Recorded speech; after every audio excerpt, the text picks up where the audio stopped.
Olá para todos, sou Macabeus, organizador da GambiConf, e em nosso primeiríssimo episódio de 2026 temos um convidado que trabalha em algo mais polêmico. Vamos conversar com William Frantz. Ele tem mais que 14 anos de experiência em tech, sendo os últimos 4 deles trabalhando no time de segurança da Riot, empresa que está por trás de jogos bem populares como League of Legends e Valorant. E, no caso, o William teve especial participação no anti-cheat desses jogos, nomeadamente no Vanguard. William, para iniciar o podcast, eu gostaria que você se apresentasse, falasse um pouco de você e respondesse também a seguinte pergunta: você usava cheat nos jogos online antes de começar a trabalhar nos anti-cheats? Bom, primeiramente, obrigado pelo convite, Macabeus. Então, meu nome é William, eu trabalho com desenvolvimento de software já tem bastante tempo. Eu sempre gostei muito de desafios diferentes, então eu mexi com praticamente tudo. E hoje em dia eu estou na área de segurança, né? E estou mexendo tanto na parte de pesquisa quanto desenvolvimento também. E sobre essa questão de usar cheat, cara, eu acho que eu nunca usei cheat em jogos competitivos, mas já usei muito bot em jogos mais de farm, né, um RPG, um MMO, aquele tipo de coisa que automatiza a sua funcionalidade do que você precisa coletar, vender e farmar. Ah, então para você todos os jogos eram uma espécie de factório? Quase isso. Cara, eu jogava muito, quando eu era mais novo, eu jogava muito RuneScape, né? E o Ah, RuneScape de 2003, acho que até 2007 mais ou menos, ele era puramente no browser, né? Você abria no browser, ele não tinha um client. Então o que a gente fazia era o que a gente usava, o que hoje em dia o pessoal chama de AHK, que é Auto Hotkey, se eu não me engano, né? É basicamente você criar uns macros e ele vai simulando as coisas para você. Então naquela época você sabia exatamente como que o mapa funcionava, você deixava a câmera do jogo numa posição específica e você configurava o seu mouse para ele clicar de tempos em tempos, de um canto até outro, e farmar alguma coisa, voltar no banco, deixar as coisas, voltar, farmar mais, voltar no banco, deixar as coisas. Então, usava muito isso naquela época. Bacana, sim. Então era meio que uma espécie de bot, só que mais controlando somente o input do seu teclado e mouse, no caso. É, é. Bacana. Ele não tinha uma inteligência, era um negócio que você fazia na mão mesmo. Tipo, eu tenho que clicar nesse momento e depois clicar nesse momento, nessa posição da tela, e tudo isso você só gravava e mandava ele repetir os comandos para você, né? Sim, no caso, já entrando assim mais à frente na parte sobre cheats, etc., eu tive assim, eu gostava bastante do OpenCore, que para quem não está familiarizado, o OpenCore era o bot para Ragnarok, era, falando de forma bonita, era meio que um client alternativo com foco em automação, no prático um bot, e ele realmente assim, era, como pode dizer, bem sofisticado. Certamente é um dos bots assim, mais complexos e open source que existe para jogos online, MMORPG. E no caso, mas ele era mais fazia por network, ou seja, ele automatizava as ações do jogo a partir de enviando requests, simulando como realmente fosse um cliente original. Uhum. É, você por acaso chegou a se engajar também no Ragnarok? Não, eu tive. Minha estadia no Ragnarok foi muito curta. Eu jogava muito mais Mu, eu joguei Weed, WYD, se eu não me engano, acho que é esse o nome, The Weed. Jogava muito Uhum. Lineage e RuneScape. Eu nunca cheguei a jogar muito Ragnarok, porque eu lembro que quando. Acho que foi em 2004, cara, eu comprei aquela caixinha de sucrilhos que vinha com o CDzinho da Ragnarok, mas não rodava no meu computador de jeito nenhum. Aí eu nunca mais tentei depois daquilo. Ah, sim, eu também. Eu conheci o Ragnarok a partir de uma caixa de sucrilhos também. Eu até lembro, até bem nostálgico ver assim. Depois de um tempo, fui procurar depois aquela imagenzinha que tinha no CD, que você abria e explicava: para você andar no jogo tem que clicar com o mouse. Porque era tudo tão novo para todo mundo que tinha que explicar até como abrir o jogo e como andava no mapa. Sim, Bem sim. nostálgico. Sim. Eh, e algo assim, bem curioso no OpenCore é que como ele é open source e também tem vários servidores assim que são também open source, simuladores tanto do cliente como do servidor, fica bem fácil assim para quem quiser estudar sobre cheat ou anti-cheat, tem essa playground que pode trabalhar. Então tem até umas pesquisas, uns artigos mesmo assim, short paper explicando como você conseguiria ver se um determinado player ele é um bot ou não a partir do padrão de movimento que o personagem faz no mapa, porque um bot acaba fazendo movimentos bem mais, assim, bem mais característicos que um humano naturalmente não faria. Ou seja, fazendo profiling. Você na Route também trabalha fazendo profilings para detectar se um jogador era sei lá, um player fidedigno ou não? Cara, não. Tipo, no processo de 2021 até hoje, a gente não confiava muito na ideia de só comportamental, a gente sempre confiou mais na Hum, ideia de dados, então conseguir levantar a maior possibilidade de dados possíveis para a gente conseguir inferir que aquele player de fato é um cheater, né? Então não. E acho que muito disso se dá também por causa dos diferentes paradigmas, né? Quando você está falando do Ragnarok ali, tem um paradigma diferente de você controlar o seu boneco, né? No hum, Valorant não tem um jeito muito certo de você automatizar a jogabilidade. Você ainda tem que estar lá atuando e o máximo que acontece é um flick do mouse que é muito abrupto, etc. Só que às vezes esses flicks que são naturais para jogadores profissionais ou jogadores que estão há muito tempo naquela área praticando, né? uhum. Então a gente não confiava muito nisso, né? Ah, nossa, interessante então, assim. Eh, E no caso, mas nos times que você trabalhava no Anti-Cheat, tinha vários jogos, tinha, como comentei, tinha o Valorant, League of Legends, imagino que tem vários assim, tipos de cheats diferentes. Você pode comentar mais como é que era o seu dia a dia nesse time de segurança? Claro. Então, quando eu entrei na Riot, foi ali praticamente meados de 2021. O Vanguard ele estava começando a entrar em vigor no Valorant, e o LoL não tinha o Vanguard ainda, né? E nenhum outro jogo ainda tinha o Vanguard, era só o Valorant. E o que acontecia muito era que a gente tinha uma certa base do que rodar na máquina do usuário, né, da pessoa final, mas a gente não tinha também muito insumo para gerar detecções a partir disso, né, que é o que hoje em dia todos os sistemas modernos fazem. Né, eles costumam criar um sistema de regras e em cima de regras eles conseguem determinar se alguém é suspeito ou se alguém realmente é uma pessoa que está usando o trapaça ou se é uma pessoa natural, né, um common user. Então, desde o começo era tudo muito focado para o Valorant, então as coisas tendiam a ser mais enviesadas por conta disso. E a gente teve, eu passei por várias transições dentro disso. Era só um time e a gente era um time de 4 a 5 pessoas, mais ou menos. E acho que em 2023, mais ou menos, foi quando o LoL recebeu a integração com o Vanguard. Então, o que aconteceu foi que em 2022 eu passei praticamente o ano inteiro trabalhando em coisas que eram emergentes para o Valorant e coisas que eram da integração do LoL. E aí, de 2023 para 2024 e 2025 foram coisas que eram emergentes do LoL e do Valorant para a nova integração que era com o 2XKO, né, que é o que a gente chama de Chuchuco aqui no Brasil, que é o jogo de luta da Riot. Então, tanto que o 2XKO ele já nasceu com o Vanguard integrado, né, desde o dia 1. Então, o time que eu trabalhava, ele atuava em todos os jogos, praticamente. Todos os jogos que eram de interesse da empresa ter um anti-cheat.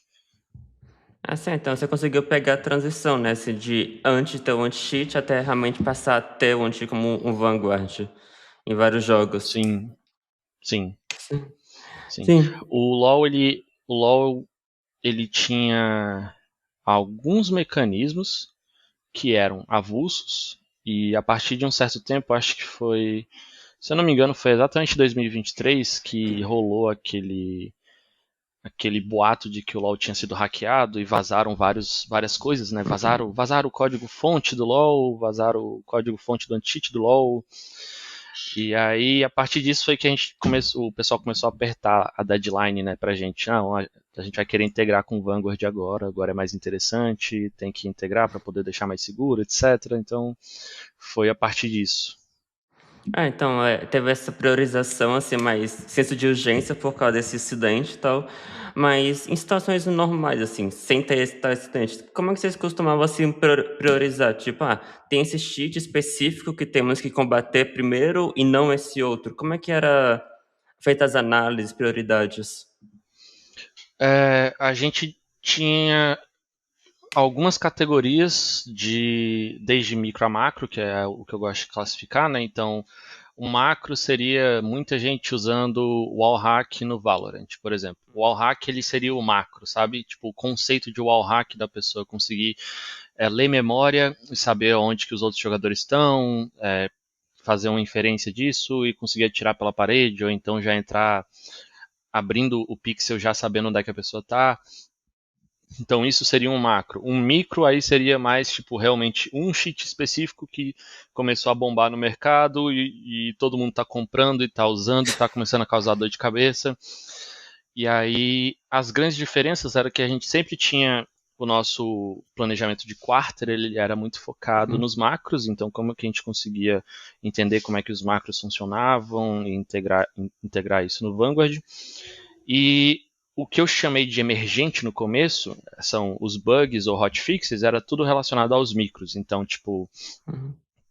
acho que eu acho que no começo de 2025, se eu não me engano, teve toda aquela tensão ali na comunidade de LoL, da galera publicar, tipo, nossa, o jogo tá incrivelmente insuportável, tá cheio de hack, não sei o que, não sei o que.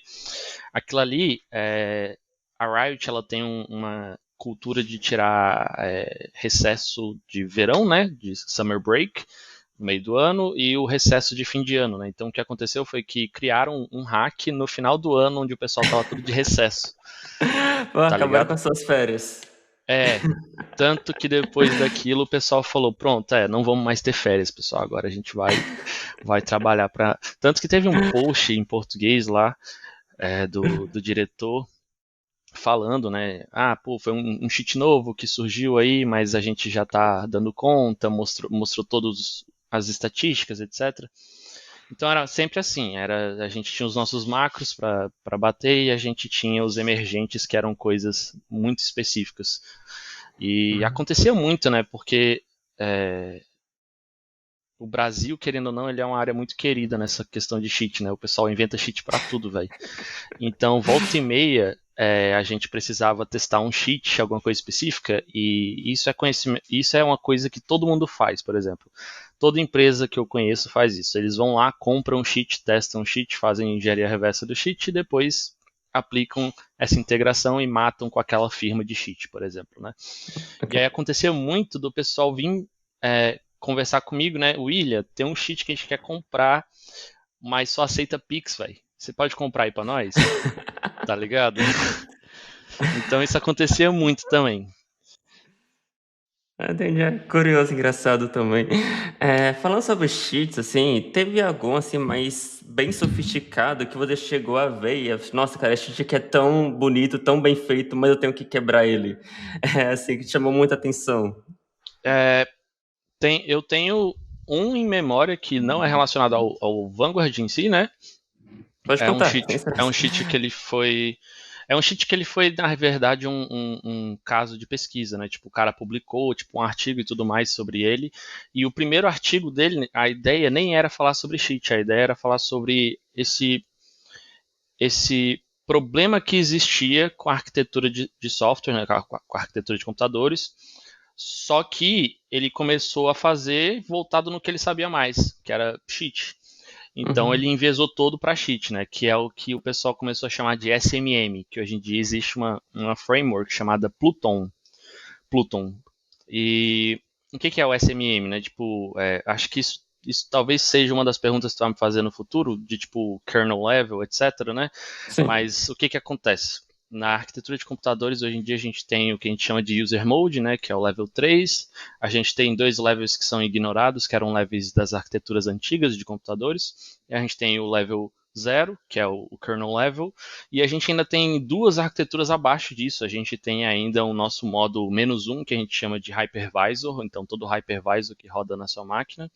E a gente ainda tem o "-2", que foi o que esse cara fez essa pesquisa, que é o que a gente chama de firmware. É puramente ele flecha a BIOS dele com um código de cheat. Então, o sistema operacional não tem noção do que está acontecendo, porque o sistema operacional ele é bootado pelo hardware.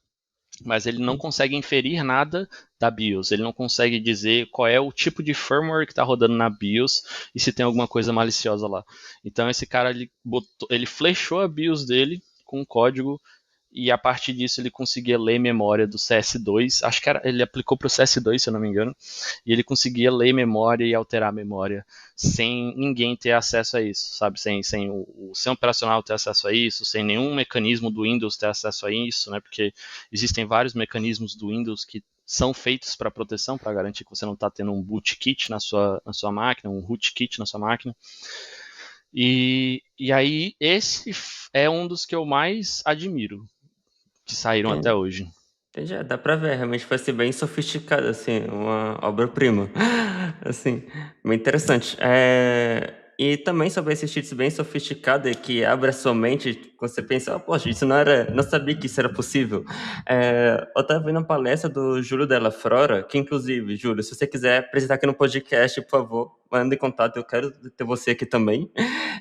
Mas nessa palestra do Júlio Della Frora, ele tá falando sobre cheats em jogos, e ele comentou que tinha alguns cheats que eles eram instalados a partir de periféricos, como por exemplo, você pega um mouse em que quando você pluga no computador, ele codifica rapidamente um cheat, como por exemplo, de wall hacking para CS.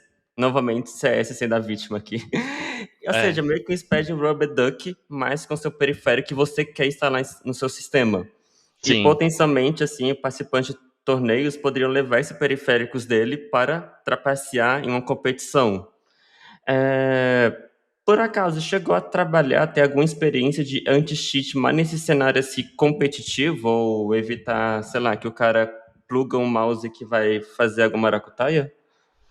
Cara, eu não me lembro de ter tido um caso de uma pessoa que foi pega fazendo isso na, no meu tempo na Riot, né? Tipo, ao vivo ali sendo pega fazendo isso. Eu acho que teve casos de coisas que aconteceram assim, mas em campeonatos online, porque isso é uma coisa mais que pode acontecer, né? Uhum.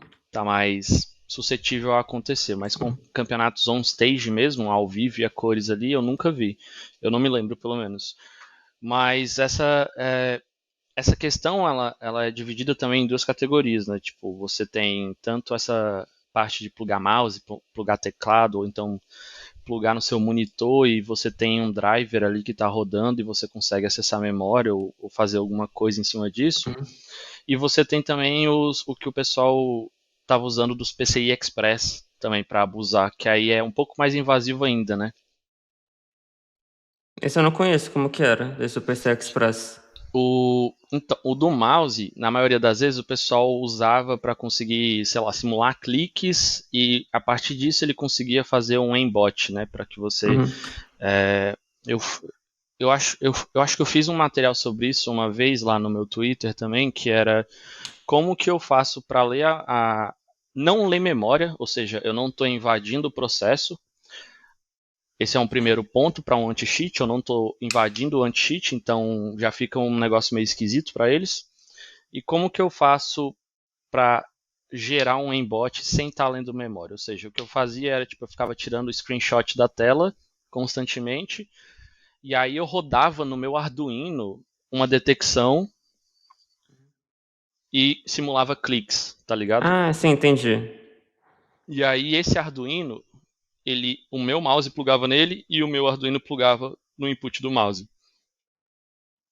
E Sim, aí no entendi. fim do dia o que a gente faz é a gente tenta espufar o dispositivo que a gente está plugando no cabo final para que não seja detectado que é um Arduino, sabe? Para você não ter ali os dados finais. Porque se você detecta que é um Arduino e não tem um mouse ativo, então você já consegue inferir uma coisa disso, né?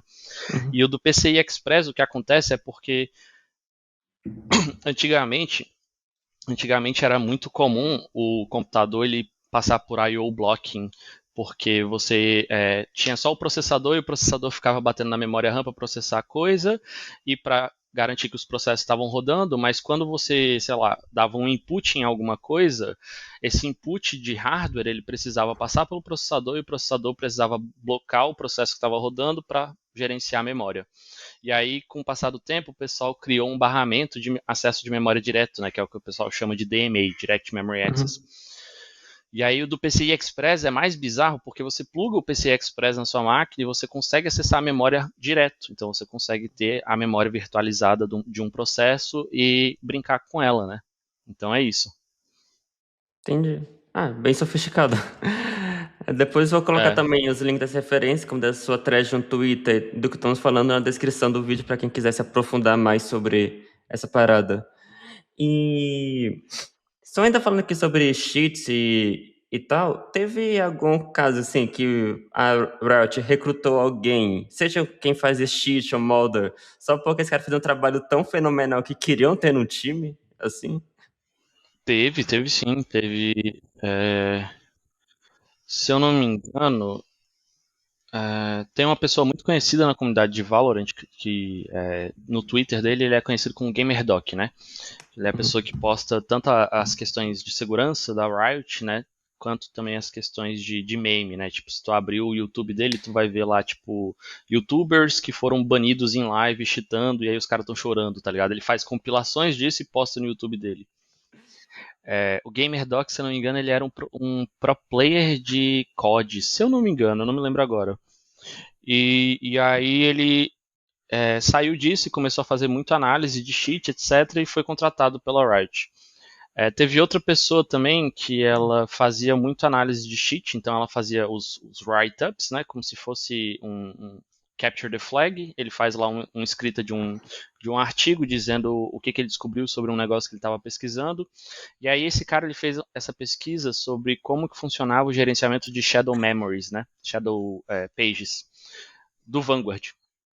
E aí ele fez essa pesquisa, um dia linkaram essa pesquisa lá no Slack da empresa e aí passou uns meses os caras falaram, pô, vamos chamar esse cara para trabalhar com a gente? Então tem bastante, tem bastante. Ah, interessante, ó. Se você quiser ser contratado pela Riot, escreva várias pesquisas sobre Valorant. E esteja linkado no Slack. Cara, e a Riot, né, a Riot ela também tem o programa de bug bounty dela que não é muito conhecido, eu não faço a menor ideia do porquê, não é muito conhecido.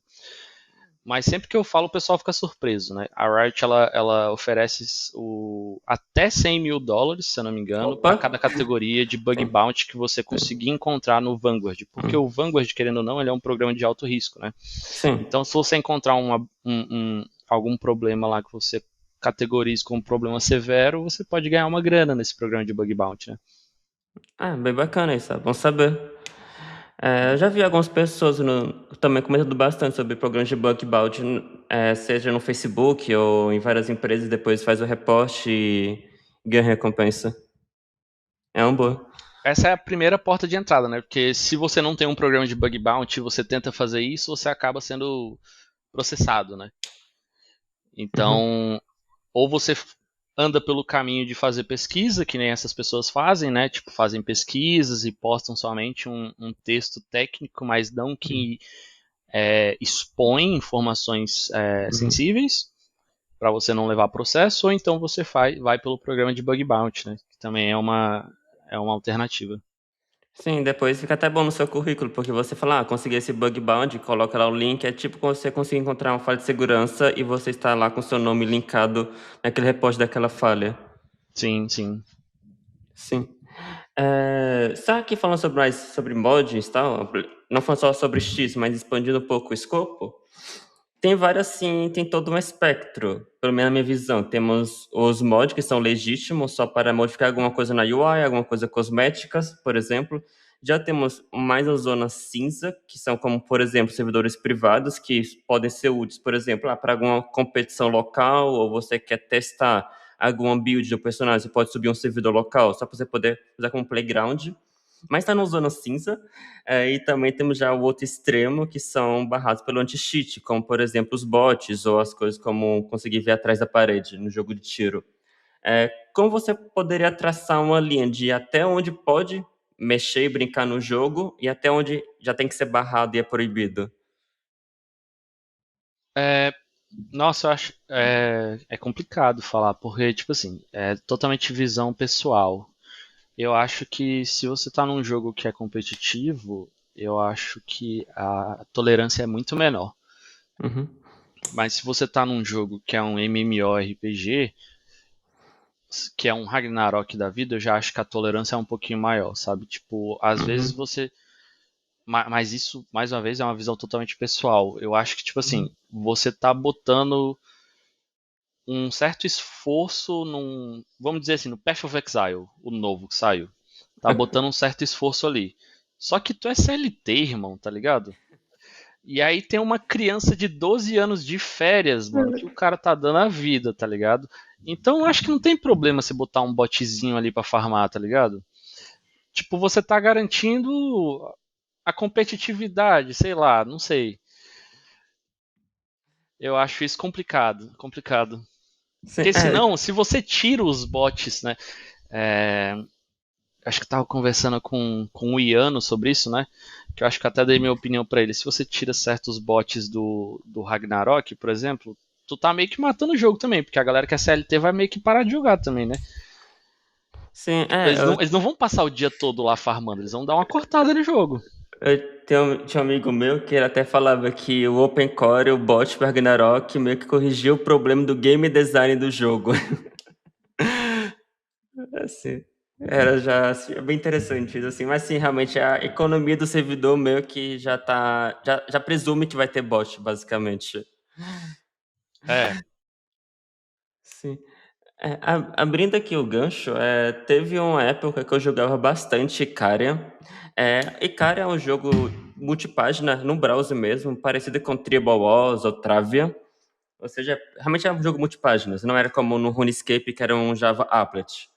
E os administradores desse jogo permitiam que os jogadores rodassem scripts no browser para customizar a experiência. Eram só assim, plugins de S em extensões como no GraceMonkey, que eram coisas bem simples, só sei lá, alguma coisa cosmética, alguma coisa para economizar cliques, então não prejudicava nenhum jogador, era só uma coisa que você rodava do seu lado, então era permitido e importante.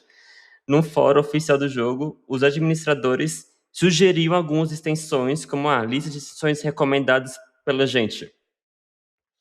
E até então tudo bem, não tinha nenhum problema, mas certo dia alguém que mantinha uma das extensões, ele decidiu fazer um update e apagava tudo o que o jogador tinha construído na sua cidade. Aí, depois disso, teve esse incidente, então tiveram que acionar o backup do jogo para poder recuperar o que essa extensão havia sido atualizada e destruído tudo. E a partir de então, nunca mais permitiram rodar nenhuma extensão no browser. Assim, passou a ser proibido, não era mais recomendado pelos administradores. Pois, tipo, uma extensão que era até então de boa, legítima e recomendada, teve um update por alguém fora da empresa que decidiu fazer isso. Então, tem esse risco quando a empresa permite alguma coisa de fora do controle dela. sim, demais, demais. Eu acho que acho que isso é um dos trabalhos que o pessoal da Rockstar tá focando muito agora. Se eu não me engano, os servidores de 5M eles são totalmente avulsos, né? Então você não consegue ter um controle muito grande. Aí, se eu não me engano, um, um, um ponto de âncora que eles estão focando é tipo como que a gente consegue fazer com que seja quase que uma Apple Store, que para mim publicar alguma coisa, eu deixo a pessoa publicar sobre revisão e deixo ela alterar somente sobre revisão, e aí isso se torna um mod assinado, possui uma assinatura nossa e ele pode rodar, né? Acho que por isso também. Sim, é porque você tem que deixar a galera brincar, mas brincar num parquinho fechado para evitar casos como esse do Icário. Sim, com certeza. Sim. E falando dessa coisa também assim, brincar assim no parquinho, digamos, no fórum do Ragnarok, os administradores permitiam que o pessoal ficasse acompanhando as atualizações de outros servidores, mas parar, por exemplo, teve esse update no servidor oficial da Coreia, então daqui a 2 anos vai chegar no servidor brasileiro essa atualização com essas características. Porém, você também consegue acompanhar as atualizações fazendo reverse no client, porque atualizações eram feitas sobre demanda, e você conseguia saber, opa, eles colocaram esses assets novos, não estão liberados, mas estão no client e tem essas características, esses novos assets. Porém, você não podia falar sobre isso no fórum, provavelmente porque ele não queria que a comunidade ficasse aprendendo a fazer reverse no client. É, eu entendo. Eu boto fé. Sim. Sim. Aí. Aí você tem mais alguma outra curiosidade que você pode falar sobre essa parte de reverse no LoL ou no que a comunidade consiga interagir? É, você diz pra aprender, assim? Ah, só pra aprender alguma brincadeira que o pessoal fazia. Tipo, você comentou antes daquela pesquisa que o cara fez e fez todo o comentário sobre, mas isso foi no Valorant. Não, a pesquisa do SMM foi no CS. Ah, foi no CS, ok. Foi no CS. Sim. Isso. Cara, o LoL, ele não é muito beginner friendly, né? Tipo, ele é um jogo que ele possui técnicas de anti-tampering, Uhum.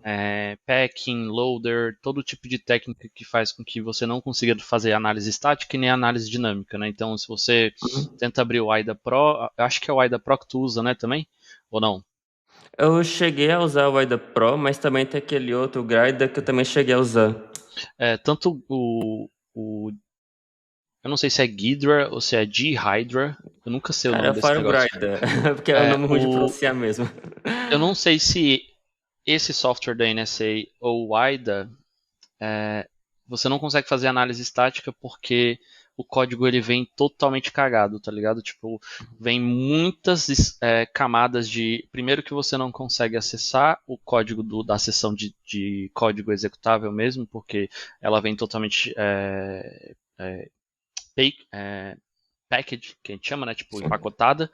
Então vem só uma ruma de dados e tu não sabe se aquilo é uma instrução ou não. Segundo, que tu não consegue ver o entry point com clareza, porque o entry point ele começa a executar um bocado de instruções que não fazem o menor sentido, que é o que a gente chama de loader também, então tu não consegue ter acesso à tabela de importing, tu não consegue ver onde é que eles estão sendo chamados, etc. Então, eu não acho que o LoL seja muito beginner friendly. Eu gosto muito de recomendar para a galera começar a estudar com jogos mais antigos, porque você já consegue brincar. Acho que é o que tu faz também, né, com jogos bem mais antigos. Então É, você já porque consegue tem ter bem acesso ao menos. código sem ter mecanismos de segurança. Isso, também porque a própria estrutura na época implicava que o jogo fosse mais simples, porque o hardware era mais simples, tinha bem menos camadas de abstrações. Então fica bem mais beginner friendly. E também acho que é porque o LoL também já tem muito, já é bem calejado, né? Já é um jogo que tem toda uma história, então com o passar do tempo vai tendo mais barreiras, mais camadas de segurança. É, sim, tipo, teve uma palestra na DEF CON, acho que de uns 6, 7 anos atrás, que o cara mostrava como que funcionava a decodificação de pacotes do protocolo de rede do LoL. Hum, Então, tipo, muita coisa mudou de lá pra cá. Tanto na questão de camada de rede, quanto na questão da aplicação mesmo, né? uhum. O próprio client mudou bastante, as tecnologias, e o jogo mudou bastante. O jogo, para quem não sabe, o jogo do LoL ele é isolado, né? Tipo, o client é uma coisa e o jogo é outro. Quando você tá com o client aberto e clica em jogar, você entra num sistema de fila, esse sistema de fila volta, aciona e aí o seu client fecha e abre um processo novo do jogo. Hum. Então, é totalmente não beginner friendly. E até porque por ser um jogo competitivo, eu não recomendo muito você fazer engenharia reversa lá. Uhum. Sim, então você recomendaria jogos mais antigos. Algum particular que você fala assim, opa, eu fazia isso nesse jogo, deu certo pra mim, então acho que pra galera que também tá querendo entrar também vai dar certo. Cara, eu fazia tudo no GTA. Eu gosto muito do GTA, eu gosto O muito do GTA. Sandras? Porque é um jogo muito complexo de tipo de funcionalidades e né, tipo, para quem mexe com engenharia reversa, quanto mais funcionalidade o jogo tem, melhor é para você no final do dia, né? Sim. Porque você não precisa implementar aquelas funcionalidades. Você só altera o código para rodar do jeito que você quer. Então é maravilhoso. Então jogos de mundo aberto eu gosto bastante. Acho que o Watch Dogs, o GTA, Uhum. eu gosto. E aí se você estiver buscando mais desafio, né, tem o Sekiro. Sekiro é um jogo de 2019, mas ele é um jogo que o pessoal botou muito mecanismo de segurança dentro do jogo. Então, tipo, se você tentar fazer engenharia reversa no Sekiro, vai ser quase que um CTF, tá ligado? Pra você conseguir descobrir o que você quer mexer, alterar, criar um mod pra ele, etc. Sim. Você falou que colocou assim mais barra de segurança com o passar do tempo, isso é bem visível no Ragnarok, por exemplo, porque quando o jogo foi lançado, tinha nada, era muito fácil você fazer um bot, porque tinha nenhum barra de segurança. Depois começaram a colocar anti-cheat como um game guard, por exemplo, que já tinha que fazer um desafio a mais para conseguir passar. Depois, a cada atualização semanal, eles mudavam os endereços os primeiros bases do pacote para dificultar o trabalho de um bot que usar por network. Depois fazer mais outra camada de segurança. Então, elas vão só empilhando e cada bloquinho novo que foi empilhado é mais um passo que fica ruim para quem está ainda embaixo. Sim, demais, demais. E acho que o bom é que até o Ragnarok, de certa forma, ele é um jogo que você consegue fazer engenharia reversa. Você consegue fazer análise estática no jogo, porque o jogo mesmo não tem proteção. A Então já tem proteção muita ela tá no. documentação. Mas a proteção também ela tá no anti-cheat mesmo, né? Não tá no jogo em si. Hum, Faz muita economia de Ragnarok, mas tinha algumas proteções no jogo em si, como essa parte que eu comentei de alterar os endereços dos pacotes a cada atualização, que isso ficava, se não me falha a memória, no client. Mas sim, são coisas bem mais, sei lá, mundanas se comparado com o League of Legends. Sim. Sim, E também já tem toda a documentação que a galera já fez muita reverse, então Ragnarok é bem bom, porque já tem muita coisa que já foi documentada, então é um bom porta de entrada por esse sentido também.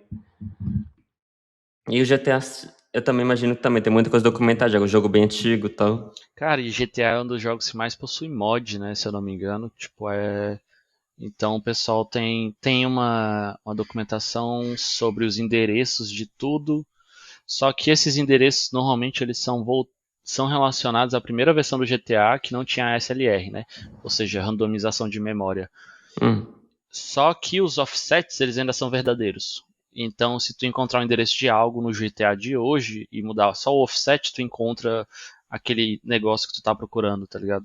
Pelo menos isso vale ainda. Sim. Esse jogo tem já. A comunidade já revirou tanto, é muito bom. Sim. Acho engraçado como o pessoal se empolga tanto e faz, sei lá, uma pesquisa super aprofundada sobre uma coisa muito específica. Cara, a parte da a comunidade é a melhor parte. Eu lembro Sim. que eu mexi muito também com o Need for Speed 2, o Underground 2, ele não tinha uma comunidade tão forte, mas tu encontrava vez ou outra publicações de uma pessoa que tinha mexido mais, e aí juntava algumas coisinhas aqui e ali, aí ajudava bastante também. Sim.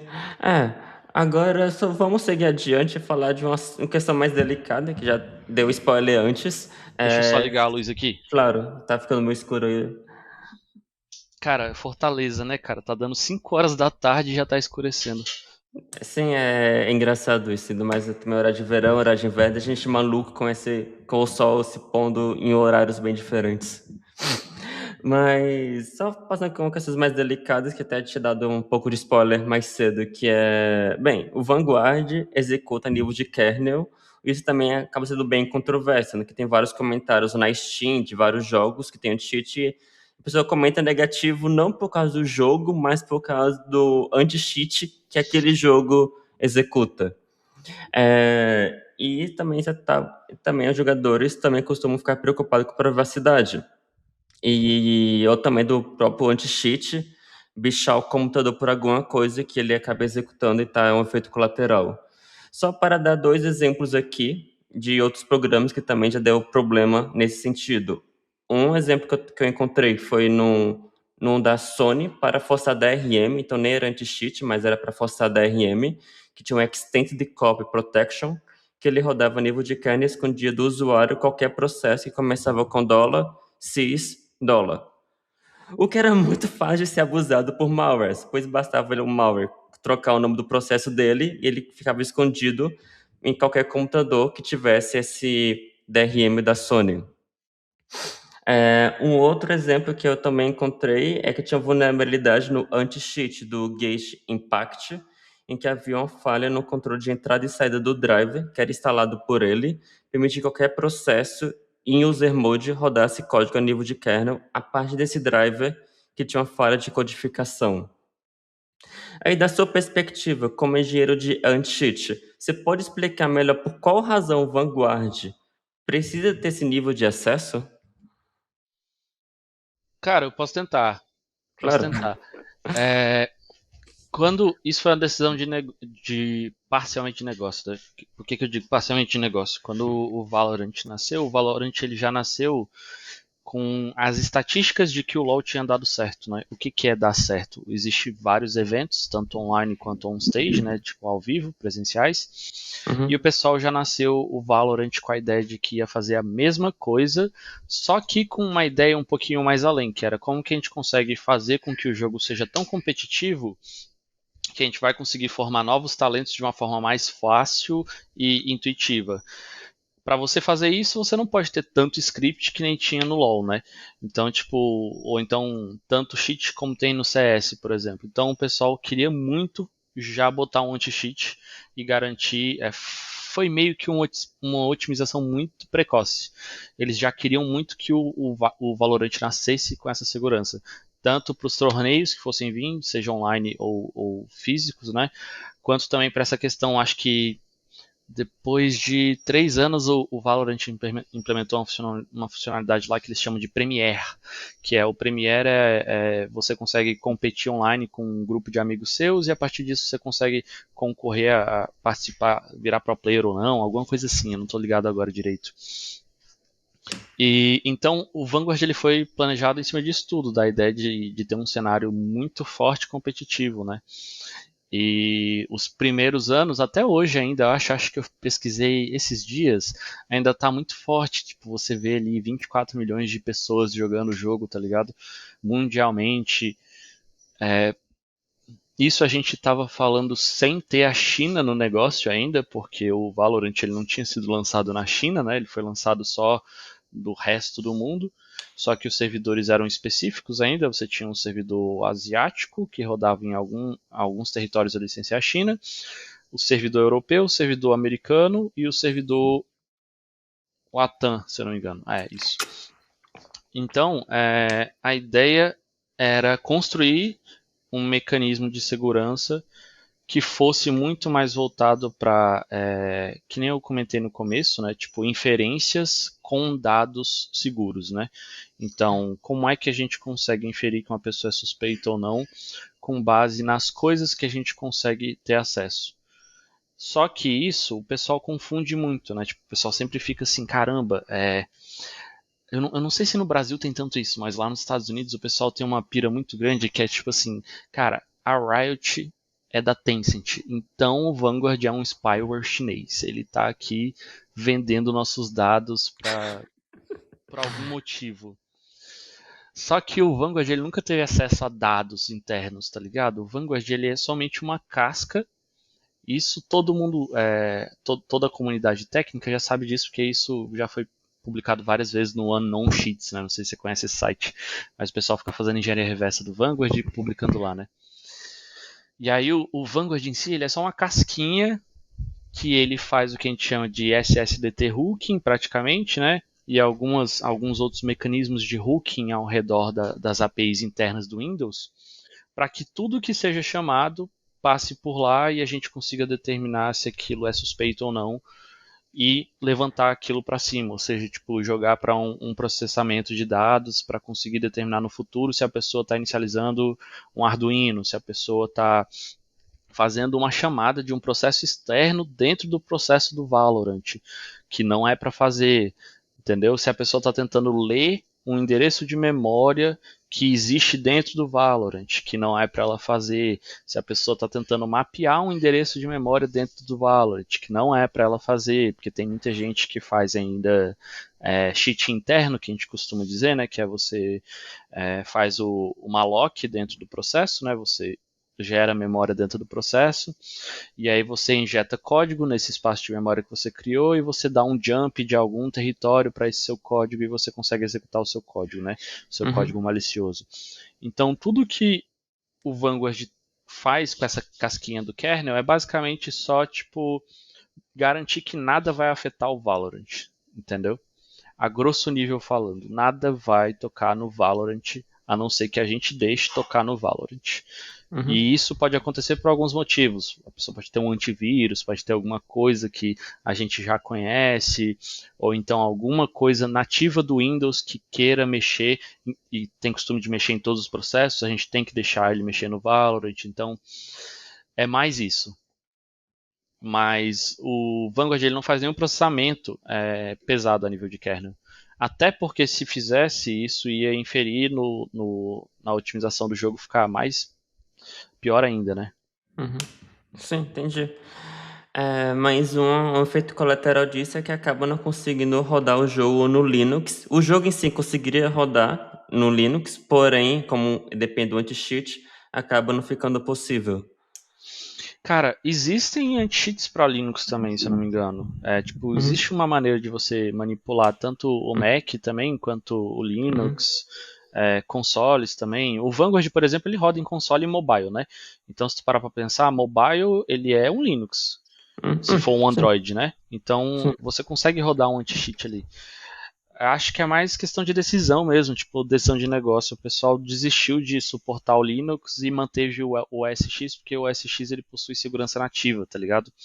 Então, se eu não me engano, a Riot ela pretende lançar tecnologia de anti-cheat pro OS X, mas isso é um roadmap só.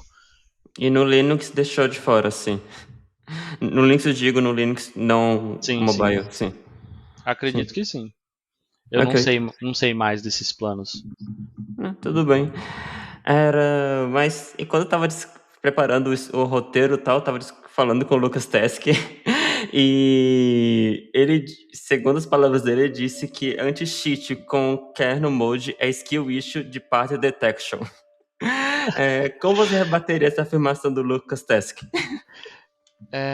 Cara, é skill issue de. Pattern detection. Ah, tá. Detecção Cara, padronização. não tem como você inferir que a pessoa é cheater ou não só por padrão, tá ligado? É muito difícil, cara, porque tem cheat hoje em dia que eles são feitos com o PCI Express que eu te falei, né? Sim. E eles são feitos programaticamente para ele parecer uma pessoa jogando. O cara botou um nível de engenharia dentro do PCI que parece um player normal jogando, só que com uma certa taxa de acerto maior, etc. Só que, mais uma vez, você não consegue diferenciar isso de um pro player que é top 1 mundial, às vezes, tá ligado? Se você bota o Fallen e outro Alp de cheat um lado a lado ali, talvez. E você não sabe quem é quem, talvez você diga que o Fallen é o cheat, tá ligado? Sendo que Uhum. não é. Então, só a inferência de padrão é uma coisa que gera muito falso positivo. Muito falso positivo. Sim. Entendi. Então E não. outro problema também é que quando você não. A gente não gosta de usar o kernel. Isso é uma coisa que tem que ficar claro, né? Tipo, eu particularmente eu não gosto de usar o kernel. Só que se a gente não usa o kernel, outras pessoas que são desenvolvedores de cheat vão usar para bypassar os mecanismos de segurança que estão no user mode, né? Então isso é uma coisa que acontece já com o CS, né? O CS ele foi ter o kernel mode acho que depois de muitos anos e o pessoal já bypassava aquilo com kernel cheats há tempos, né? E aí o CS botou, sei lá, o kernel mode deles, o pessoal começou a bypassar aquilo com hypervisor mode. E agora com o Pluton que eu te falei, que é a nível de firmware, tá ligado? Tipo, o cara tá flashando a BIOS dele pra conseguir cheatar em jogo de criança, mano, tá ligado? É É muito, surreal. é muita força de vontade. Velho, é muito surreal, velho. Sim, mas eu gosto muito desse pessoal que, sei lá, tem muita força de vontade de fazer coisa super específica. É muito legal. Hiperfoco. Cara, tem uns hiperfocos que eu acho muito bom aqui. E em jogo tem muito. Sim, Hiperfoco dos caras fazer o Doom rodar numa torradeira também, tá sim. ligado? Do teste que foi, no caso, rodar no osciloscópio. Inclusive, o Lucas Tesk, assim como o Júlio Della Fora, se estiverem vendo esse podcast, por favor, dá um salve. Eu quero vocês aqui no programa. É, o... Assim, e só falando sobre cheats e tal, cara, isso também entra aqui no escopo, mas primeiro, você pode explicar um pouco mais sobre a parada que tinha muito problema de drop hacks no LoL e como é que vocês conseguiram assim evitar isso, detectar, tal? Porque esse é um caso em particular que me chamou a atenção, os drop hacks. Cara, eu acho que o drop hack ele nem foi resolvido pelo time de segurança não, cara. Ah, Eu é? tenho a leve impressão, eu tenho a leve impressão de que o drop hack ele foi um problema que eles resolveram quando eles tiraram o sistema de acesso à partida e botaram o sistema de replay Uhum, só, replay only.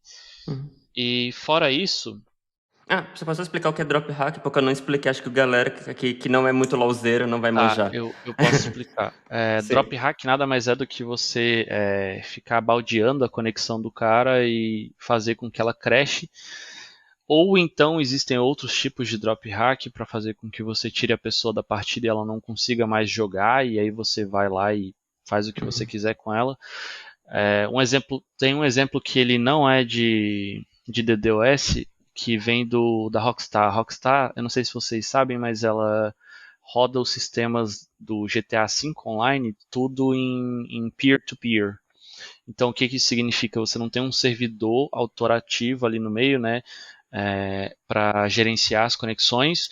E quando eu estou me comunicando com você, o que o pessoal faz muito é eles abusam de engenharia reversa do código para pegar uma funcionalidade que eu me comunico com você e eles enviam um payload com um dado null para dar uma null exception no cliente de lá e aí o cliente de lá crasha o jogo do cara e o cara não sim, consegue mais jogar até que ele reinicie, tá ligado? sim. Então, isso é muito drop hack, tipo, é o que acontece. Então acho que no LoL, os drop hacks que eram singulares, de você crashar a pessoa sozinho, isso parou quando eles implementaram o modo replay para assistir partida. E se eu não me engano, hoje em dia você só consegue fazer drop hack se você dropar a partida inteira, né? Só que ainda assim, o que eles fazem é a distribuição de carga no Cloudflare. Então aí você não consegue dropar a partida inteira também. Ah, mas calma aí, agora eu fiquei perdido. Como é que a partir do sistema de replay conseguiram resolver o drop hack? Ou só foi meio que antes Cara, de a relação? é porque, se eu não me engano, antigamente, quando você tinha alguém adicionado na sua lista de contato, isso é algo que acontece no Fortnite também. Se você tem alguém adicionado na sua lista de contato, você vê que ele está numa partida, você consegue pegar os dados da partida dele, né? Então você consegue saber qual é o IP do servidor dele e atacar o servidor dele e fazer com que ele não consiga mais jogar. A partir do momento, se eu não me engano, a Riot implementou esse módulo, e não, por isso que eu digo se eu não me engano, porque não foi o time de segurança. Você, quando clica lá para assistir a partida da pessoa, o que você está fazendo é um relay back do replay dos dados. Por isso que você já fica 3 minutos atrás, você não está vendo a partida em real time, e você não tem acesso ao servidor que aquela pessoa está jogando mesmo, tá ligado? Então você não consegue fazer um drop hack nessa pessoa, a não ser que você esteja dentro do servidor com ela, tá ligado? Uhum. Ok. Interessante. É, e só expandindo aqui um pouco o escopo do podcast, nós passamos quase essa 1 hora inteira falando só sobre anti-cheats, cheats, drop hacks, etc. Vamos só falar um pouco mais sobre, assim, sobre outro escopo, que é bem interessante também, que é mais sobre a parte de programação. E eu estava vendo no seu perfil, no seu LinkedIn e tal, você comenta bastante sobre Elixir, você trabalha ou trabalhava com Elixir, e aqui na GambiConf nós só temos bastante espaço para essa linguagem, tanto que o keynote da edição de 2024 foi o Hugo Baraúna, em que ele falou dos bastidores na criação de Elixir, então eu queria também trazer esse tema para esse programa. William, você pode falar um pouco mais sobre o papel do Elixir na Route e especificamente também na parte de segurança? Sim, sim. A Riot ela já tinha um ecossistema muito grande de Erlang, que é toda a parte de mensageria. Existe até um artigo publicado no site da Riot mesmo, que eles falam como funciona o sistema de mensageria deles, né? Então toda aquela mensageria que você tá no seu cliente do LoL e você manda mensagem para um amigo seu, só que esse seu amigo está jogando Valorant. E ele recebe a sua mensagem e ele consegue dar um reply back, né? Então, todo esse sistema, ele roda em cima do Erlang. E aí, em 2021, o pessoal do time de segurança, eles queriam muito fazer um teste com Elixir, porque eles já conheciam esse uso de caso de Erlang dentro da Riot, eles já sabiam do potencial e eles ficaram sabendo do Elixir, por aqueles motivos por aqueles estereótipos clássicos de é uma linguagem que parece Ruby, é mais easy de lidar, de manter, etc. E se a gente fizesse um test drive? E aí foi aí que eu entrei, que eu comecei a trabalhar com eles. E aí Uhum. esse piloto que a gente estava construindo era um back-end para o Vanguard, para conseguir fazer todo o processamento de dados e gerar suspeito, não suspeito, aplicar ban, etc. Então, os primeiros bans manuais que a gente começou a ter no Valorant, eles foram por conta dessa plataforma que passava em Elixir Uhum. e depois a automação também. Então, sim, todo o sistema, digamos assim, todo o por trás dos holofotes ali do Vanguard, né? A mágica invisível que acontece toda é por causa de Elixir, mais ou menos. A arquitetura ela usa Go para fazer muita parte de infraestrutura, então lidar com Kubernetes, lidar com proxy de rede, mas toda a parte de processamento que o Vanguard faz é tudo Elixir, praticamente. É meio que um Etelin que ele vai receber um sinal, vai transformar e depois vai poder carregar ele. Como é que funciona mais ou O, menos isso? o projeto do Elixir também faz isso, mas eles também têm pipelines voltadas para ingestão de Uhum. dados interna deles. Então eles têm os Uhum. próprios data lakes deles e Uhum. o jeito que eles gerenciam isso. Mas sim, o Elixir ele faz muito isso e Uhum. um dos maiores problemas é porque a gente precisava não só ter dados do jogo do Valorant, né? Tipo a partida que você jogou, mas a gente precisava ter dados retroativos de outras partidas que você jogou, a gente precisava ter dados retroativos da sua conta. Às vezes, sei lá, a pessoa trocou de e-mail 20 vezes, tá? Para você inferir que ela vendeu a conta, ou então foi hackeado, ou alguma coisa aconteceu. Então, precisava ter muita agregação de dado que não era relacionada ao Valorant em si. Então, todos esses dados eram de microserviços diferentes. Então, essa é a parte que entra aí a pipeline de ETL do Elixir, né? Pega dados de vários lugares e aí faz o extract, a transformação e aí joga eles em outro lugar, às vezes temporário, às vezes permanente, e em cima disso faz a categorização de essa pessoa pode ser suspeita, pode não ser suspeita, e uma coisa que não é novidade também, que a Riot, o pessoal começou a ter aqueles boatos de que a Riot estava tirando screenshot de computador, né? Então o Elixir também estava sendo utilizado para fazer classificação de tela. Então, tipo, se a pessoa está usando, se tem algum menu na tela dela que não faz parte do Valorant, tá ligado? Um overlay estranho, ou então se tem um FOV, né? O FOV que a galera usa é tipo, sabe quando você tem um crosshair? A galera bota um FOV em cima, né, um círculo, e esse círculo ele demarca até onde o seu aimbot vai funcionar, né? Então, o seu trigger bot. Se você mirar e a cabeça do personagem inimigo estiver dentro do círculo, na hora que você apertar o botão vai ser headshot, por exemplo, né? Sim. Então, esse tipo de processamento de imagem também acontece, né? Que é o que a gente chama de OCR, né? OCR e o FOV. Entendi. Ah, interessante. Então, e todos esses dados eram passados para poder fazer um banimento automático, ou se ficar na dúvida, passar para uma pessoa que vai ver todos esses dados que foram agregados para tomar uma decisão. Isso, era praticamente isso. Sim. É como se fosse um back-office analítico, sabe?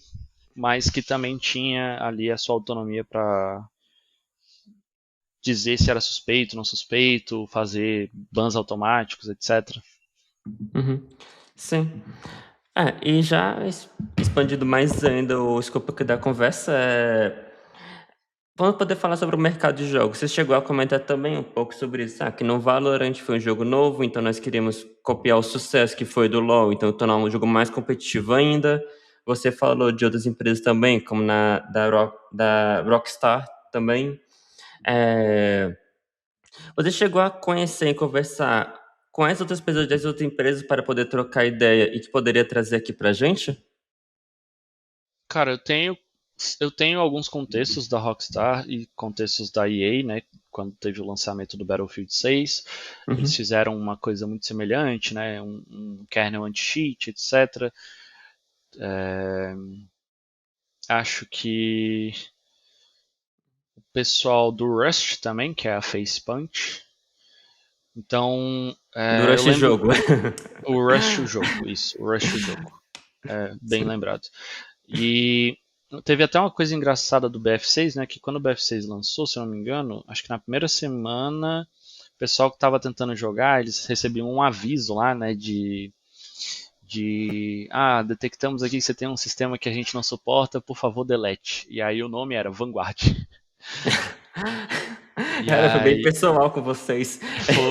foi engraçado isso. Foi engraçado porque eu lembro que isso aí foi um negócio que ninguém meteu a mão. Isso aí foi de jurídico para jurídico, né? Acho que o jurídico da Riot mandou mensagem pro jurídico da EA e aí eles se resolveram lá e foi isso. Sim. Porque em É, tem teoria a... um anti-cheat não afeta o outro, né? É Não, só. não, só uma coisa que eu achei quando você falou de jurídico com jurídico, eu tava lendo sobre isso daqui e tinha um bot para o World of Warcraft que a galera não conseguia resolver de forma nenhuma. O bot era um bot que era pago, acho que era US$ 25. A Blizzard não conseguia matar ele e a melhor solução foi não técnica. Eles entraram com o jurídico e processaram a empresa que vendia o bot. É, não, isso, Assim, isso aí acontece bastante. sim. Teve um caso, cara, teve um caso de um vendedor de hack de Discord que a gente começou a banir todos os cheats dele. E aí ele usou essa cartada. Ele falou assim, pessoal, estou fechando a minha empresa, pois o jurídico da Riot me mandou mensagem. Sendo que na real era só porque ele não conseguia mais fazer cheat, tá Ah, ligado? O cara nossa! tomou banho e tudo, tá ligado? Isso já aconteceu no Ragnarok também. O cara tinha um servidor privado que começou a ter sucesso. Ele vendia acesso premium no servidor privado dele. E certo dia ele falou: Olha, a empresa aqui do Ragnarok, a Graft, me mandou e-mail. Eu falei com o jurídico que vou ter que fechar. Quem pagou o premium, desculpa, não vou dar reembolso. Tipo, só que, tipo, era muito É, provável que a gente recebesse e-mail da Gravity, porque a Gravity não mandava e-mail pra ninguém, nem pros servidores mais populares, e o dele era um servidor pequeno, tipo, não ia ser ele que ia receber o e-mail. Era muito suspeito, mas enfim. mas a gente chamava isso de exit scam, né? Tipo, você saiu escamando todo mundo. É, tipo assim, se for sair, tá, vai tirar uns férias, tudo bem, mano. Não precisa ficar mentindo que recebeu o e-mail da Riot. Ok, mas enfim. Então, se for conversar com o pessoal da Rockstar, você sabe quando o GTA 6 vai sair? Não, não tem ideia, cara. Esse tipo de coisa que eles não abrem. Eles não abrem mão disso. Mas dizem Sim, eles que estão bem felizes lá desenvolvendo o jogo. ok. Sim, e além disso, você também imagino que é um cara bem empolgado, tem vários projetos pessoais. Na GambiConf nós gostamos bastante de projetos pessoais e tal. Você tem alguma coisa que você está fazendo no seu tempo livre e que você gostaria de poder compartilhar aqui com a galera? Eu comecei recentemente, agora só um dos projetos que foi o de, uma, de uns test drives que eu estou fazendo com Elixir para detectar, como é que eu posso dizer, detectar sinais de low level de um sistema operacional para conseguir categorizar comportamentos suspeitos, né? E isso é voltado para cheat e anti-cheat também. E aí isso aí foi até um tema que eu submeti um talk para a Elixir Conference desse ano. Ainda estou esperando a resposta. Mas acho que esse é a única coisa que eu tenho mexido recentemente. As demais coisas que eu faço são puramente devaneios, assim. Eu tô aqui sem fazer nada. Esses dias eu tava brincando de fazer um bootzinho de sistema operacional, né? Eu instalei o Qemu, aí fiquei criando código lá e fazendo boot no Qemu. Aí estava testando o Raylib como biblioteca gráfica, estava testando o 3JS ontem também. Ah, bacana. Só estudos mesmo. Sim, Mas negócio bem amplo. tipo, eu tenho mexido com bastante coisa só para estudo mesmo, cara. Então bem amplo assim. Você até falou lá que tá submetendo para palestrar na Elixir Conf seria a sua segunda palestra nesse evento? Na europeia é a segunda, no geral é a terceira, eu acho. Que eu já palestrei na dos Estados Unidos também.